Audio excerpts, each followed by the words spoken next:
Sebenarnya saya bilang ya kalau dengan adanya Sin juga ya jadi banyak sih strateginya. Cuma ya balik lagi kita juga punya banyak player, bisa diulik-ulik lagi strateginya masih ada banyak.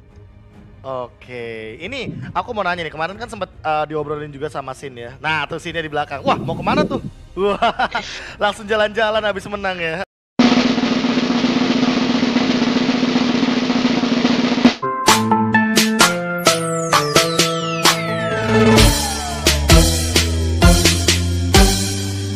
Uno, due, tres, cuatro. Ini yang mereka mainkan, kalau misalkan mereka memainkan hero pool seperti Yi Sun Shin dan juga Kari, sepertinya mereka agak sedikit memberikan jarak karena keduanya memiliki range yang cukup jauh. Tapi kalau misalkan Yi Sun Shin sama Wan Wan, sepertinya mereka tidak memiliki jarak yang cukup jauh. Mereka bakal nempel, mereka bakal memberikan deal damage dari jarak dekat, sehingga karena Wan Wan ini adalah mid close combat, jadi agak sedikit dekat jaraknya dengan hero-hero lawannya, tidak terlalu jauh. Makanya hal tersebutlah yang mungkin membuat Yi Sun Shin-nya lebih nyaman untuk nempel sama Wan Wan. Dia bisa pakai melee mode, dia bisa pakai range mode, dan hal tersebutlah yang membuat pola permainan dari RRQ Hoshi lebih fleksibel di meta yang sekarang. Dan kita akan mendapatkan call sedikit ternyata bersama dengan Vin. Sesi interview kita hanya dengan Vin hari ini saja, ternyata kemarin sama Sin, sekarang sama Vin. Langsung saja kita sapa, inilah dia Vin dari RRQ Hoshi. Halo Vin, waduh udah ganti baju aja nih. Halo. Aduh, gimana Vin? Udah kayak mulai back to track lagi, mendapatkan flexibility lagi dari gameplaynya. Ini dengan hadirnya Sin memang mengubah semua pola permainan kalian sendiri, atau memang dengan hadirnya Sin nih kayak strategi kalian bisa lebih banyak yang diulik? Sebenarnya saya bilang ya kalau dengan adanya Sin juga ya jadi banyak sih strateginya. Cuma ya balik lagi kita juga punya banyak player, bisa diulik-ulik lagi strateginya masih ada banyak. Oke, ini aku mau nanya nih, kemarin kan sempet diobrolin juga sama Sin ya. Nah tuh Sinnya di belakang, wah mau kemana tuh? Wah, langsung jalan-jalan habis menang ya. Anyway, ya mungkin bisa dinikmati juga momen-momen kemenangan seperti ini ya. Nah kemarin tuh kami sempat nanya sama Sin, ini Lemon kan jadi support sekarang, ya nggak sih? Nah mau gak mau berarti kan ada kemungkinan dia ngambil Kagura, dan apakah Kagura itu tadi di game yang pertama tuh merupakan senjata rahasia dari Lemon atau teman-teman dari RRQ Hoshi, atau sebenarnya masih ada rahasia lagi yang belum digunakan sampai di minggu yang ke-7 kali ini dari RRQ Hoshi? Ya kalau itu sih enggak sih, soalnya kan Kagura emang lagi meta aja, jadi ya bisa di-pick gitu. Tapi karena emang Cuma kayaknya, yang karena berhubung yang main Lemon jadi jago aja gitu, nah jago itu banget. dia.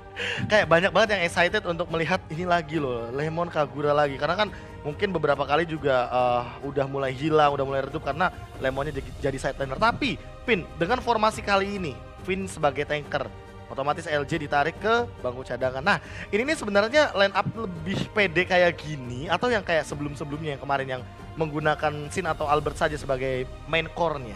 Gimana? Ya kalau kita sih mikirnya masih regular season kan, terus juga kita banyak kayak orang baru, terus juga banyak di season ini lebih banyak nyoba formasi baru juga kan. Ya ini menurutku belum mateng lah, kayak yang nanti buat disiapin buat playoff itu yang bakal yang terbaik. Kalau untuk Oke. sekarang sih ya ini masih tahap cari yang Nah, terbaik lah. Kalau gitu, kalau ngomongin playoff berarti kan kita ngomongin masa nanti bakal ada hero revamp yang bakal digunakan. Menurut Vin nih, menurut Vin aja ya, kira-kira role jungler ini yang digadang-gadang bakal muncul tuh ada nggak sih nantinya bakal di playoff gitu? Enggak sih. Enggak. Berarti Enggak. tetap pakai hyper carry gitu ya?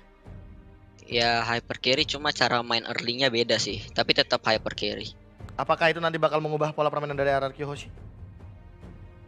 Ya belum tahu sih, soalnya kan sekarang juga baru 1 minggu ya, kayak patch baru, semua tim juga lagi coba-coba.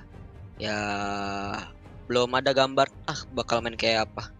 Oh, belum ada gambaran, tapi mereka udah mendapatkan 2 kemenangan di minggu kali ini. Dan anyway, congratulations untuk RRQ Hoshi, Vin. Terima kasih juga atas waktunya udah sedikit berbincang-bincang. Dan itulah dia Vin dari RRQ Hoshi, dan kayaknya mereka emang mau hangout sih habis ini karena menikmati weekend juga. Anyway, have a good time untuk Vin dan kawan-kawan dari RRQ Hoshi.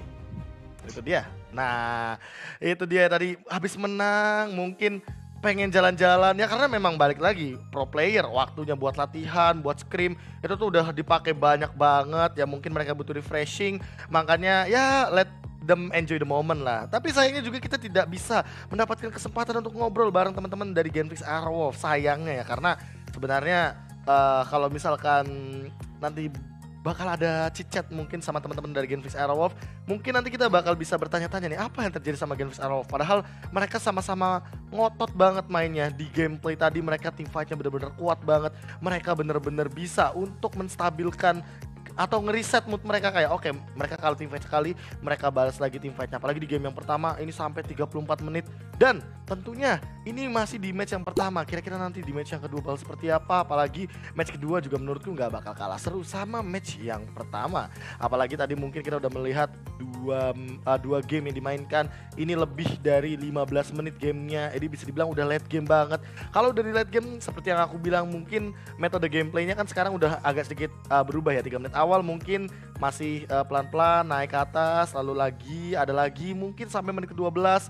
Dan kalau misalkan udah menit ke-12 sampai late game itu mulai turun lagi temponya. Dan itu baru satu interview saja sama Vin tadi dari RRQC, dan kita akan masuk ke Nemo segmen. Buat teman-teman langsung aja kita lihat. Ini siapa aja yang di Nemo segmen? Nah, kita beri langsung waktu kita bersama dengan Kolius Andre nih. Kolius, gimana kabarnya? Sehat be, sehat. Oh, boleh nanya satu pertanyaan dulu nggak kok? Apa tuh? Kapan pusreng kok? Lu yang gak mau main bareng. Malam ya, awas ya kalau nggak main. Anyway, Ya. Kolius, melihat tadi Kagura dari Lemon, kangen gak sih kok? Udah lama lo nggak lihat Lemon pakai Kagura. Banget sih, dan memang udah diprediksi jujur dari Kolius pribadi tuh udah mikir kayak oke, ini metanya udah berubah. Udah ada yang bakal kayak ada laning pass lagi, dan Kagura Lemon kemungkinan besar bakal nongol lagi. Dan kejadian sih memang gitu. Oke, tadi sempat kita melihat juga team fight yang mungkin dilakukan berkali-kali sama teman-teman dari RRQC di game yang pertama, game yang kedua. Genfix Aerowolf juga masih ngotot nih kalau bisa dibilang. Tapi kira-kira kalau dari perspektif Kolius, hal apa sih yang membuat tim RRQC lebih unggul dari ngototnya team fight ini? Playstyle RRQ yang menurut Kolius lengkap. Jadi dengan datangnya Shin yang bermain dengan sangat agresif, Albert yang benar-benar itu frontline dari Genfix juga Albert hadapin. Belum lagi kayak tadi kalau di game pertama bisa dibilang 4 core kan yang diambil sama RRQ ya, gitu. Kecuali Jawheiter jadiin support. Dia ada Yuzong, dia ada Kagura, dia punya lagi Link ya kan tadi juga. Jadi ya udahlah, itu benar-benar gila sih. Oke, nah ini juga sempat ada yang unik nih. Di draft game yang pertama kok ada Natalia yang di-ban. Nah, menurut pandangan Kolius nih, ini Natalianya nih apakah memang karena alter ego effect kayak ini satu hero yang emang bisa fleksibel segala hal, atau sebenarnya ada maksud lain kalau menurut Kolius? Bener sih, kalau dibilang alter ego effect setuju dari Kolius pribadi, karena ya memang Natalia tuh sefleksibel itu di meta sekarang gitu loh. Dia bisa jadi entah itu jadi jungler, entah itu jadi core, entah itu dia jadi scouter juga gitu kan untuk ngacak-ngacak jungle lawan. Jadi lengkap banget sih. Apalagi dengan hadirnya Shin, ada Albert juga ya. Jadi core-nya ada 2 nih pemilihannya. Oke, menarik. Nah, tapi nih tadi sempat ngobrol juga sama Vin kok. Katanya ya kemungkinan walaupun nanti ada hero revamp kayak Saber, kayak Karina, Zilong dan segala macam. Walaupun Karina sebenarnya nggak di revamp tapi sebenarnya bisa digunakan. Namun role jungler nih belum muncul nih kok. Nah, kalau menurut Kolius sendiri di playoff kira-kira bakal ada yang menggunakan role jungler ini nggak sih? Atau memang seperti gameplay yang kayak sekarang hyper carry cuma 3 menit awalnya bakal berbeda? Ya benar, kayaknya tuh bakal lebih kayak sekarang, karena kalau jungler tuh kan berarti dia agak full jungler, terus kalau memang itemnya udah jadi dia baru team fight gitu kan. Tapi kalau seandainya yang dilihat sekarang, mereka tuh memang manfaatin 3 menit pertama untuk kayak ke jungle terus ke gank. Bahkan kalau ada minion di lane, dia lebih milih untuk kayak kasih makan ke yang ada di yang hero yang isi lane tersebut kan. Jadi ya lebih ke dia jungle dulu, setelah 3 menit pertama dia akan lebih roaming gitu. Jadi junglernya yang roaming sekarang. Kelihatannya sih lebih kayak gitu. Oke, berarti Untuk sepertinya early tidak akan ada perubahan yang signifikan ya kalau misalnya kita melihat dari mungkin regular season sampai nanti di playoff. Nah, ini dia di playoff nih. Kolius memprediksi siapa nih kira-kira yang bakal menang? Prediksi aja tipis. Kalau dibilang finalnya sih kayaknya ya kalau prediksi Kolius pribadi kayaknya sih bisa jadi RRQ sama Alter Ego sih. Tapi kalau yang menang wah gak ketebak, susah banget. Menarik sih, kayaknya bakal kita lihat di minggu yang ke-8 gak sih match ini? Karena kita bakal nanti menyaksikan match tersebut. Tapi terima kasih Kolius atas waktunya dan juga bincang-bincang tipisnya. Jangan lupa kontar malam kita push rank. Boleh lah, sekalian live streaming di Nemo TV kan Koliusnya. Siap, Anyway, itulah dia. Terima kasih juga Kolius, dan itulah dia Nemo segmen. Sekian mungkin dari kami. Nah, tadi udah bincang-bincang sama Vin, udah analis, udah ngobrol sama Kolius, streamer dari Nemo TV juga udah. Ini kita udah selesai juga sepertinya dengan match pertama kita, dan masih ada match yang kedua. Tapi sebelum menuju ke match yang kedua, meja besi, kursi besi, balik ke caster nggak sih? Momo-chan dan juga Bude Monster, silakan.